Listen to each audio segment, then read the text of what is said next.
ಕಳೆದ ವಾರದಲ್ಲಷ್ಟೇ ನಾನು ಒಂದು ಪತ್ರವನ್ನ ಮುಖ್ಯಮಂತ್ರಿಗಳಿಗೆ ಬರೆದಿದ್ದೇನೆ. ದಿನಾಂಕ 9/7/25 ಒಂದು ಪತ್ರ ಬರೆದಿದ್ದೇನೆ. ಬೆಂಗಳೂರು ನಗರ ಜಿಲ್ಲೆಯ ಪೂರ್ವ ತಾಲೂಕು ಬಿದ್ರಳ್ಳಿ ಹೋಬಳಿ ಕಾಡುಗೊಡೆ ಗ್ರಾಮದ ಸರ್ವೆ ನಂಬರ್ 1 711 ಎಕರೆ ಭೂಮಿಯನ್ನ ಈ ದಿನಾಂಕ 22/11/1950ರಲ್ಲಿ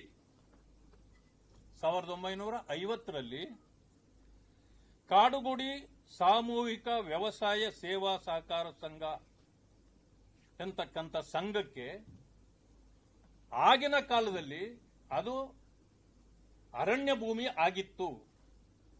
ಅದನ್ನ ಸರ್ಕಾರಕ್ಕೆ ಹ್ಯಾಂಡ್ ಓವರ್ ಮಾಡಿ ಸರ್ಕಾರದಿಂದ ಈ ಕಾಡುಗೋಡಿ ಸಾಮೂಹಿಕ ವ್ಯವಸಾಯ ಸೇವಾ ಸಹಕಾರ ಸಂಘಕ್ಕೆ ಕೊಟ್ಟು ದಲಿತರಿಗೆ ಹಂಚಿಕೆ ಮಾಡಿ 3 ಎಕರೆ 4 ಎಕರೆ 5 ಎಕರೆ ಹೀಗೆ ಕೊಡಲಾಗಿತ್ತು.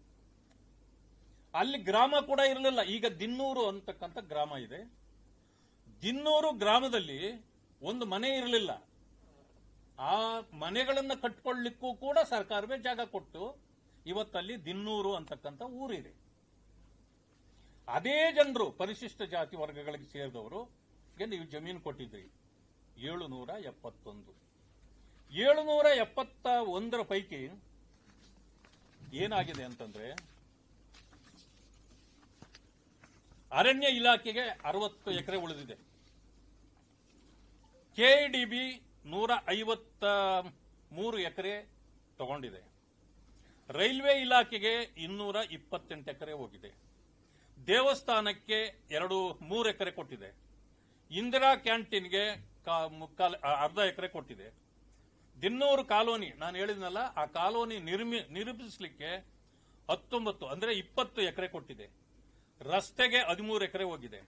ಸ್ಮಶಾನಕ್ಕೆ 2.5 ಎಕರೆ ಇದೆ. ಆಮೇಲೆ ಪೊಲೀಸ್ ಠಾಣೆಗೆ 4.5 ಎಕರೆ ಕೊಟ್ಟಿದೆ.